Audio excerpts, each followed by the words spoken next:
میری عمر جو ہے وہ اس وقت 63 سال ہے، 64 سال کا میں ہو جاؤں گا اگلے سال. نہیں ہیں آپ. اور میں یہ کہنا چاہ رہا ہوں کہ جب سے میں نے ہوش سنبھالا ہے ہر بجٹ تقریر بہت شاندار ہوتی ہے، اس کے بعد ملک ترقی پہ گامزن ہو جاتا ہے اور سب ہرا بھرا ہمیں نظر آنے لگتا ہے. یہ بالکل ایسا ہے، بعد میں پتہ چلتا ہے کہ جیسے ایک مداری آتا ہے، وہ اپنے منہ سے آگ کے شعلے نکالتا ہے، سب تالیاں بجاتے ہیں اور اس کے بعد وہ لپیٹ کے اپنا سامان چلا جاتا ہے، اور پھر اگلے سال پھر خوشخبری آ جاتی ہے کہ بس اس بجٹ کے بعد جو ہے تقدیر بدلنے والی ہے، اور وہ بھی عام آدمی والی. اب بڑا مزیدار تھا یہ بجٹ. اس میں ظاہر ہے کہ بہت ساری اچھی باتیں بھی ہیں، مثلا یہی کہ جو تنخواہ دار طبقہ ہے اس کی تنخواہوں میں 10% اضافہ ہوا ہے، پینشنوں میں 7% اضافہ ہوا ہے، اور قومی اسمبلی کے اسپیکر اور سینٹ کے چیئرمین کی تنخواہ میں 5 گنا اضافہ ہوا ہے. مجھے نہیں پتا کہ یہ کتنا اضافہ ہوا ہوگا، بہرحال 1.3 ملین سمجھ لیں، 1.2 ملین پر منتھ. اورنگزیب صاحب جو ہیں آج وہ تھے، صحافی ان سے کسی بات پہ ناراض بھی ہوئے کہ جی ہمیں ٹیکنیکل بریفنگ نہیں دی گئی. اب مجھے نہیں پتہ اس کا کیا مطلب ہے، لیکن بہرحال تھوڑی سی بدمزگی ہوئی. لیکن اورنگزیب صاحب نے کہا کہ دراصل یہ جو اسپیکر اور سینٹ کے چیئرمین کی انکریز ہوئی ہے تنخواہ، یہ 9 سال سے ڈیو تھی. 2016 کے بعد کوئی انکریز نہیں ہوئی تھی، لہٰذا ظاہر ہے کہ ان کا بھی حق بنتا ہے، وہ بھی پاکستان کے شہری ہیں. لیکن جب ان سے یہ پوچھا گیا کہ بھائی صاحب اس سال کم از کم جو تنخواہ ہوتی ہے، بیس ریٹ جو ہوتا ہے جو مزدور کو ملتا ہے پاکستان میں، وہ تو 37,000 تھا، اس میں کچھ کیوں اضافہ، اس کے بارے میں کیا کہتے ہیں آپ؟ تو انہوں نے یہ کہا منیمم ویج جو ہے جی، دیکھیے اس کو ہم نے اس لحاظ سے آگے دیکھنا ہے کہ again linking it with inflation, linking it with everything else that's there. تو ہمیں آلریڈی جو ہمارے انڈسٹری ہے ان کا ایک بہت بڑا ایک سوال ہے کہ فارمل ورسز انفارمل سیکٹر. جو بات کرتے ہیں نا، ہم نے انڈسٹری کو کیسے کمپیٹیٹو بنانا ہے اور کیسے ہم نے اس کو آگے لے کے جانا ہے. میری آپ سے درخواست ہوگی ذرا تھوڑا سا انڈسٹری ایسوسیشنز میں جا کر ذرا یہ بات کریں and just get their feedback on the minimum wage کہ اس وقت وہ کہاں ہے.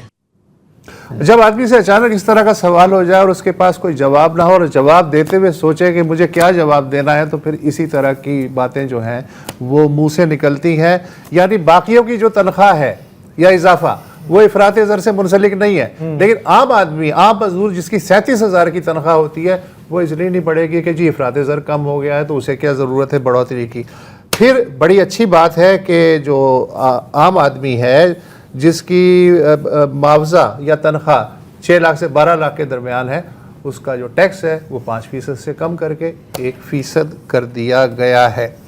یہ تو کان ایک طرف سے پکڑا گیا. دوسرا جو کان ہے وہ پھر اس طرح اس کو کمپنسیٹ کیا گیا کہ جو پیٹرولیم پروڈکٹس ہیں ان پہ کاربن لیوی لگا دی گئی 2.5 روپے فی لیٹر کے حساب سے. یعنی وہ جو انکم ٹیکس کا سلیب 5% سے 1% کیا گیا عام آدمی کے لیے، اب وہ پیٹرول، کرایہ، ٹرانسپورٹیشن آپ سمجھ سکتے ہیں. اور مڈل کلاس، اس کے لیے بھی رعایت کا اعلان کیا گیا. لیکن جو گاڑیاں تھیں ان پہ جو ہائیبرڈ گاڑیوں سمیت سیلز ٹیکس کی شرح مساوی کر دی گئی 18%. پہلے 800 سی سی تک کی گاڑیاں بخشی گئی تھیں اس لیے کہ وہ لوور مڈل کلاس والوں کے کام میں آتی، اب انہیں بھی 18% جو ہے وہ ٹیکس دینا پڑے گا. تو ایک طرح کی یہ مساوات ہے. ہمارے ساتھ ڈاکٹر قیصر بنگالی صاحب موجود ہیں. منڈے کے پروگرام میں بھی آپ تھے اور مفتاح اسماعیل صاحب سابق وزیر خزانہ تھے، اور بجٹ کا جو کرٹن ریزر ہے پری بجٹ پروگرام، اس میں ہم نے ان سے گفتگو کی تھی. آج بھی ڈاکٹر قیصر بنگالی صاحب جو ہیں، خوشی ہے کہ آپ نے ہمیں جوائن کیا ہے. میں آپ سے ایک سیدھا سوال کر رہا ہوں. یہ میں زیغم خان جو ہمارے دوست ہیں، سینئر صحافی ہیں، انہوں نے بتایا، انہوں نے کہا، اورنگزیب صاحب نے کہا کہ ہماری جو کیش بیسڈ اکانومی ہے اس کا حجم ہے 9.4 ٹریلین روپے اس وقت، اور ہمیں چیلنج یہ ہے کہ اس کو ڈاکومنٹڈ کیسے کیا جائے. زیغب خان نے کہا, ایک پروگرام میں سن رہا تھا, انہوں نے کہا جی جو ریڑھی والا ہے وہ سب سے کم ہے, اس سے نیچے کون ہوگا, چھابڑی والا, ریڑھی والا, اس سے نیچے تو کاروباری ہو ہی نہیں سکتا. ایک آدمی آتا ہے سرکار کا دلال یا سرکار کا کوئی نمائندہ سادہ کپڑوں میں, اور وہ ہر ریڑھی سے روزانہ 400-500 روپے لے جاتا ہے, اور یہ 365 دن کا ٹیکس ہے, ایک دن کا ٹیکس نہیں ہے. لیکن وہی سرکاری ملازم جو سامنے جنرل اسٹور والا ہے اس سے ٹیکس نہیں لے سکتا. تو یہ کیسی تصویر بنتی ہے؟ یہ کوئی نئی تصویر نہیں ہے, یہ پچھلے 70-75 سال سے معیشت اسی طرح چل رہی ہے.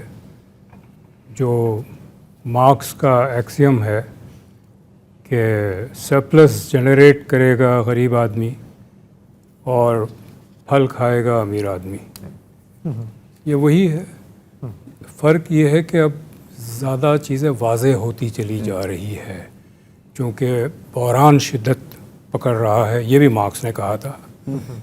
تو آپ مارکسسٹ ہے یا نہیں ہے, لیکن جو بات مارکس نے لکھی ہے وہ تو سب کو ماننا پڑے گا کہ یہ تو اس نے کہا تھا. وہ تو یہ بھی کہتے تھے نا کہ یہ تو بڑی اچھی بات ہے کیونکہ انقلاب پھر اسی طرح آئے گا. وہ آتے ہوئے نظر نہیں آتا.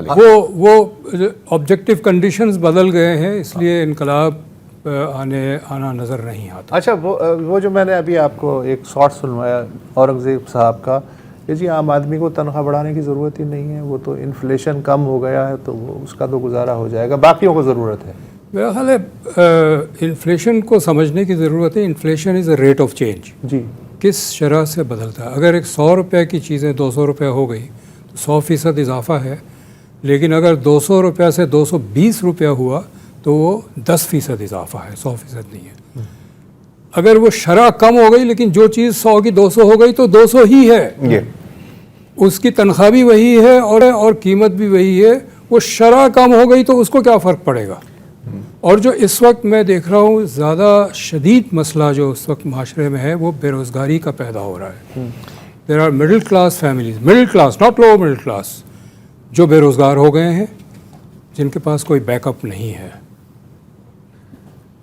جن کے تنخواہ 0 ہے ان کو کیا فرق پڑتا ہے کہ روٹی 20 روپے سے 10 روپے ہو گئی یا 5 روپے ہو گئی, وہ تو 5 روپے میں بھی نہیں خرید سکتا, اس کے پاس تو 0 تنخواہ ہے. تو یہ جو اعداد و شمار سے جو ہمارے جو میرے کولیگز بھی ہیں اکانومسٹ اس طرح گھما پھرا کے چیزیں پیش کرتے ہیں, تو وہ اصل جو لوگوں کی معیشت ہے, گھریلو معیشت ہے, اس کو نہیں دیکھتے کہ وہ کس بحران سے گزر رہے ہیں. تو ابھی ہم نے بجٹ میں سنا نہیں زیادہ کہ غربت کے, ابھی جیسے ورلڈ بینک کا بھی ایک فگر آیا ہوا ہے, 45% بے روزگاری کی آپ نے بات کی. فائنانس منسٹر کو ان چیزوں پہ بات کرنی چاہیے, پتہ تو ہماری تصویر کیا ہے. دیکھیں, میں نے اس دن بھی کہا تھا کہ فائنانس منسٹر ہمارا بینکر اس لیے ہوتا ہے, کئی شاید 20-25 سال سے بینکرز ہی آتے ہیں, کہ فائنانس منسٹر کا کام تو قرضہ لانا ہے. فائنانس منسٹر کا کام معاشی ترقی, بے روزگاری, غربت کا خاتمہ یہ ہے ہی نہیں, تو پھر کیوں بات کرے وہ. یہ پتہ ہے اپنی بے روزگاری کی بات کی تو آج ہی میں یہ اعداد و شمار دیکھ رہا تھا اور کافی خطرناک ہے. جیسے کہ ہر سال اندازاً 20 لاکھ پاکستانی جاب مارکیٹ میں آتے ہیں, رائٹ. اچھا, اور اس کے ساتھ ساتھ ابھی جو انمپلائمنٹ ہے ہمارے پاس وہ ہے 6.3%, میرا خیال ہے نا, ایسا ہی کچھ ہے انمپلائمنٹ. اور لیکن یہ زیادہ تر اس کا امپیکٹ پروپورشنل نہیں ہے. جو 15 سے 35 سال کی عمر کے ہیں ان پر یہ زیادہ بوجھ پڑتا ہے, رائٹ, بیکاز نیو انٹرنٹس ہیں. اچھا, معاملہ مزید بگڑتا یہاں ہے کہ ان کو جو تعلیم مل رہی ہوتی ہے, اور خاص طور پر دیہی علاقوں میں یا شہر میں بھی جو انڈر سروڈ علاقے جن کو کہتے ہیں, وہ میچ نہیں کرتی آپ کے لیبر مارکیٹ کے ڈیمانڈز کے ساتھ, رائٹ. اب اس مسئلے کو تو آپ نہیں حل کر سکتے جب تک آپ تعلیم کے نظام کو بہتر کر رہے ہیں, نمبر 1. یا پھر مطلب کیا اس کی ہے سولوشن؟ یہ اگین پرانا مسئلہ ہے. میری ایک جب میرا اب تک کریئر شروع کیا تھا which is in 1980, about 1985 میں نے یہ ایک اسٹڈی کی تھی, mismatch between demand and supply. उस कुछ पे नहीं कोई बदला। तवज्जो नहीं दी, ना कोई पॉलिसी बनी, ना कोई प्रोग्राम हुआ कि इसको कोई ठीक करे। ये बात नहीं है कि मैंने की थी, और लोगों ने भी इस पे बहुत काम किया है, बहुत बात हुई है, कई दफ़ा जिक्र होता है। आपने जैसे अभी जिक्र किया, कोई एम्प्लॉयर जो है वो भी अक्सर जिक्र करता है कि जी मेरे पास ये पोजीशन खाली है, मुझे लोग नहीं मिल रहे, बंदे नहीं मिल रहा। ठीक है ना। ये यूनिवर्सली एक्नॉलेज्ड है accept in the thick walls of Islamabad.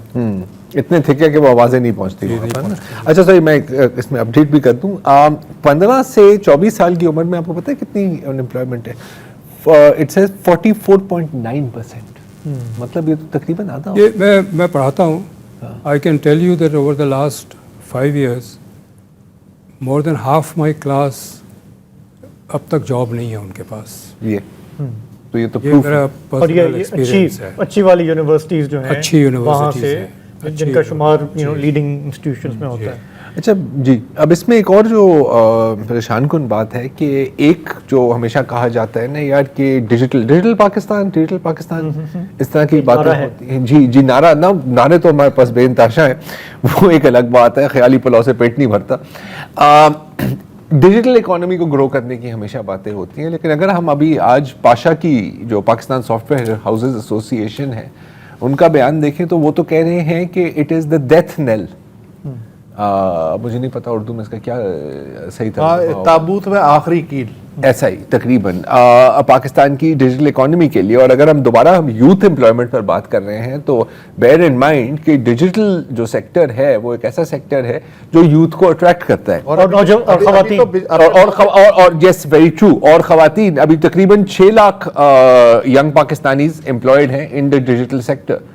तो ये मुझे पॉलिसी समझ नहीं आई, क्योंकि देखिए कहाँ कुछ जाता है। मैं मानता हूँ कि एक बहुत बड़ा तसाद होता है बयानात में और एक्शंस में, लेकिन अगर आप वाकई डिजिटल इकोनॉमी को ग्रो करना चाह रहे हैं तो जो ये पॉलिसी बना रहे हैं क्या वो समझते भी हैं कि डिजिटल इकोनॉमी किस बला का नाम है? अगर समझते होंगे, ऑल्दो आई डोंट थिंक कि ये समझते हैं, मुझे नहीं लगता। इतनी इंटेलेक्चुअल कैपेसिटी नहीं है। लेकिन ये बजट ख़ास तौर पे, हम पिछले 40 साल से बजट को एनालाइज कर रहे हैं और कोई बजट ऐसा नहीं है जिसको आप अवाम दोस्त कह सकते हैं इन रियलिटी। और 2001 से 2004 तक तो हम बजट को एनालाइज करके उसकी रिपोर्ट निकालते थे, जो उस वक्त के हुक्मरान को इतनी नापसंद थी कि मुझे फारिग करवा दिया वहाँ से। आपको अक्सर हुआ होगा। जी अक्सर हुआ। हाँ, I know। वो मेरे तमगे हैं। हाँ जी जी बिल्कुल। लेकिन ये बजट जो है ना, ये एक किस्म से यूनिक है। This will kill the economy. This will kill the economy. इतना बुरा है? इतना बुरा है। कैसे? अच्छा, ये जैसे अभी आप इसको दे रहे हैं, डिजिटल इकोनॉमी की बात कर रहे हैं। एग्रीकल्चर आप देखें, हाँ, crop agriculture decline by 7%। Important crops rice, wheat, sugarcane, cotton 32%। अच्छा, मैं इसको देख रहा था कि चलो कोई वेदर वगैरह की वजह से सारे क्रॉप ख़राब हो गए, लेकिन ईल्ड जो है यानी पर एकड़ प्रोडक्शन जो है वो भी डिक्लाइन कर रही है। That means there is a long term problem. कोई लॉन्ग टर्म डिजीज़ है एग्रीकल्चर में। और मुझे नहीं पता पिछले 20 साल 25 साल में किसी बजट ने एग्रीकल्चर के मसाइल को एड्रेस किया हो। इसी तरह इंडस्ट्री है, बंद होए जा रही है। One hears every week somebody who says factory बंद हो गई। मजदूर आके कहते हैं मैं बहुत ज़्यादा टैक्सी और करीम ये सब इस्तेमाल करता हूँ। मैं बात करता हूँ उनसे, कुछ तो क्या करते थे, फलानी जगह नौकरी करते थे, अब क्यों गाड़ी चलाते हैं? वो कारखाना बंद हो गया, दफ्तर बंद हो गया, दुकान बंद हो गई। तो लेकिन बजट तो बिल्कुल रिफ्लेक्ट नहीं करता। The economy is dying and the budget is proclaiming कि तुम जियो 100 साल। रोजेस। हम सही सिमत में जा रहे हैं, अगला साल बेहतर होगा थोड़ा। जो आपने कहा ना, हाँ। तो ये तो this particular is killing the economy. अच्छा, मुल्क तरक्की कर रहा है और गुर्बत बढ़ रही है, ये कमाल है। वैसे एक वक्फा ले लेते हैं इसमें। जब आपके सारे एग्रीकल्चर, मैन्युफैक्चरिंग, क्रॉप्स नेगेटिव हो तो कहाँ तरक्की कर रहा है? सर कहीं तो तरक्की हो रही है जिसका हमें पता नहीं है। हाँ, हो रही। क्योंकि जो कह रहे हैं तो कुछ तो देख रहे होंगे ना अपने आसपास। आईने में देख रहे होंगे, हो सकता है। इस बजट में सिर्फ हुकूमत ब्रॉडली डिफाइंड तरक्की कर रही है, वही यही 9% ग्रोथ है, 10% ग्रोथ है, जो इकोनॉमिक सर्वे आया है, 10% growth in the government sector, the highest. वाह, चले बहुत अच्छा। इस जब से हमने इस शो का आगाज़ किया है तकरीबन 10 साल हो गए हैं, अब तो हर जुमे को आप भी इसकी गवाही देंगे कि पेंशनर्स की हमें हमेशा कॉल आती है और मतलब हमेशा कोई ना कोई मसला होता है, पेंशन बढ़ नहीं रही, मिल नहीं रही, बढ़ नहीं रही तो बड़ी बात है, मिलती भी नहीं है। और अब इसमें हम देख रहे हैं कि पेंशन फंड से जब आप रकम निकालते थे तो उसके ऊपर एक टैक्स एग्जेम्पशन होती थी, वो एग्जेम्पशन अब हटा दी गई है। तो ये मतलब मुझे समझ नहीं आ रही, ये कैपिटल मार्केट्स के लिए, आपकी ओवरऑल इकोनॉमी के लिए इसका इस पे सॉरी खुरम ने कुछ कहा? नहीं, इस पर वो एक अलग है, वो अच्छा, पर मैं अभी आने वाला हूँ। पहले मैं ये आपसे पूछना चाह रहा हूँ, तो एक तो ये बात हुई, और दूसरा अगर हम टैक्स एग्जेम्पशंस की बात करें तो अभी थोड़ी देर पहले मेरी बात हुई थी खुरम हुसैन से, और वो एक और इशू की तरफ हमारी नजर दिला रहे थे। मैं जरा चाह रहा हूँ कि आप सुन लें। हुआ यह है कि बहुत दहाइयों से टीचर्स और यूनिवर्सिटी के प्रोफेसर्स, यानी कि जो लोग जिनका टीचिंग प्रोफेशन के साथ ताल्लुक है, वो एक टैक्स रिबेट उनको मिला करती थी, जो एक जमाने में तो काफी ज्यादा होती थी, लेकिन अनकरीब सालों में आके उसको कम करके 25% तक ले आए थे। तो उसका मतलब ये था कि आपकी तनख्वाह के मुताबिक जो भी आपकी टैक्स लायबिलिटी बनती है, उसमें से 25% कम करके आप फिर अपना पे करेंगे टैक्स। और ये यूनिवर्सिटीज और स्कूल्स जो इदारे एम्प्लॉय करते हैं इन टीचर्स को, वो खुद इम्प्लीमेंट करते थे। अब हुआ ये है कि इसको विथड्रॉ करने का फैसला हुआ था एफबीआर और गवर्नमेंट के दरमियान, आईएमएफ के साथ मिलके, लेकिन मई के एंड पे सेनेट नेशनल असेंबली की स्टैंडिंग कमेटी ऑन फाइनेंस ने उनको मना कर दिया इसको विथड्रॉ करने से। और तब गवर्नमेंट ने भी कमिटमेंट दे दी कमेटी को कि ठीक है, इस रिबेट को हम लोग रखेंगे। लेकिन अब जाके एकदम से हुआ यह है कि वो रिबेट विथड्रॉ कर ली गई है, और जो कमिटमेंट दी थी वो नहीं पूरी की गई। और अब जुलाई से लेके ऑनवर्ड्स तमाम जो लोग जिनका टीचिंग प्रोफेशन के साथ ताल्लुक है, वो एक स्टेट ऑफ शॉक में है कि उनकी टैक्स लायबिलिटी एकदम से बहुत ज्यादा चढ़ गई है। और ना सिर्फ ये सुनने में ये भी आ रहा है, उनको नोटिस बकायदा आ रहे हैं कि आपकी जो पुरानी टैक्स लायबिलिटी थी वो भी आपने अदा करनी है। आप समझ रहे हैं कि मतलब रेट्रोस्पेक्टिव। तो आई मीन कैसर साहब, अब देखिए कोई बहुत बड़ी रॉकेट साइंस नहीं थी। अभी जो बातें की जा रही हैं, हम क्या चाह रहे थे कि टैक्स नेट को वाइडन किया जाए, कि सिर्फ तनख्वाहदार तबकात और कुछ कॉर्पोरेट सेक्टर से जो आप सारा बोझ उन पर है वहां से हटाया जाए, जो लॉस मेकिंग स्टेट फर्म्स हैं उनको लिक्विडेट किया जाए या जो भी किया जाए, एनर्जी चेन वैल्यू चेन को थोड़ा डीरेगुलेट किया जाए। उल्टा हम देख रहे हैं कि वही पुराने फॉर्मूले एक बार फिर इस्तेमाल किए जा रहे हैं कि जो लोग सेविंग कर रहे हैं उनको आप स्क्वीज करें, जो स्पेक्युलेटिव कैपिटल है उसको आप रहने दें, और रियल एस्टेट को तो आपको पता है कि सबसे प्यारा शोभा है सबका।